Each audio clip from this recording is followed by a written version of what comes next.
Ladies and gentlemen, Tanzania is going to kill Kenya economically if we do not act fast. How, you may ask? Tanzania 2 days ago signed an electric train deal with Burundi. Their SGR is progressing better than ours. Their SGR is fully funded by the government. It is not loaned.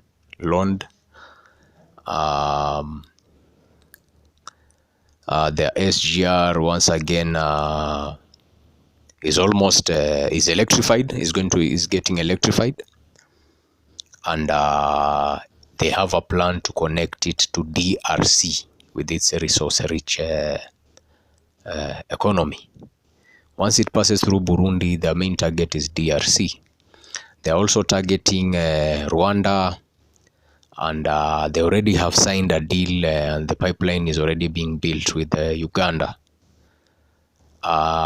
Kenya has been left with nothing. Our Lamu port is going to grow grass. Why? We have become a country of weak men, of dishonest men, of men who value politics more than patriotism and wanting to the love to push our country and see your country prosper. We are a country that cherishes personal growth more than communal growth.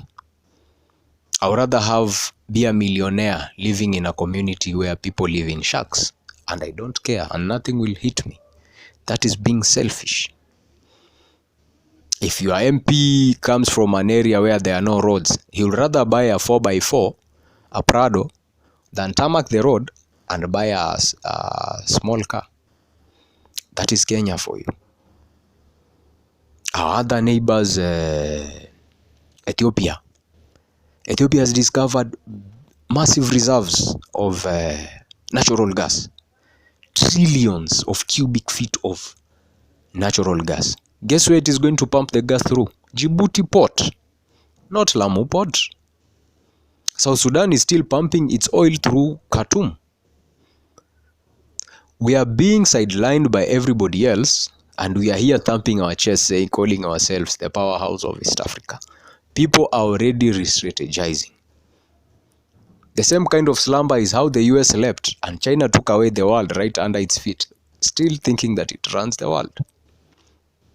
Unless we do something about this unending politic culture, and unless we do something about plundering of state coffers, unless we do something about selfish interests that are not aligned with national interests, unless we stop making funny memes.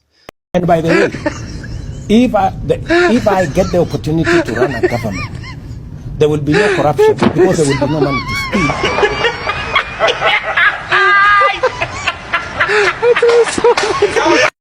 About issues that are serious. Unless we see everything as a strategy for personal growth. I'm only politicians who talk as if they are for mwananchi, yet they just want to grow themselves.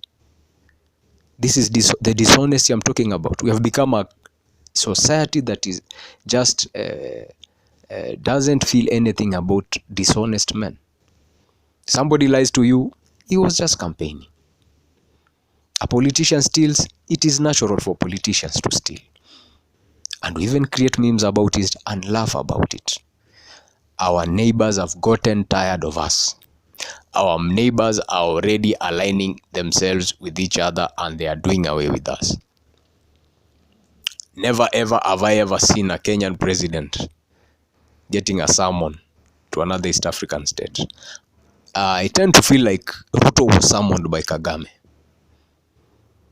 I tend to feel that Ruto was summoned. This was not Ruto visiting or maybe going to... it was always the other way around. It was always us calling the other countries to come and sign pacts with us. America called us to go and sign a pact in the US. If it is you leaving your country to go and sign a pact with another country in their country, then they summoned you. So Kenyan men, we need to wake up. We need to smell the coffee. We need to see what is happening around us. Lamu Port is going to grow grass. It was meant for South Sudan and Ethiopia, but Ethiopia has already struck a deal with Djibouti to transport its gas. Uganda already signed a deal with Tanzania to transport its gas. Now Burundi and DRC are cutting a deal right under our feet. Did we become this dumb politically and in terms of diplomacy? Or what became of us? So like, subscribe, support your boy, and see you on the next one.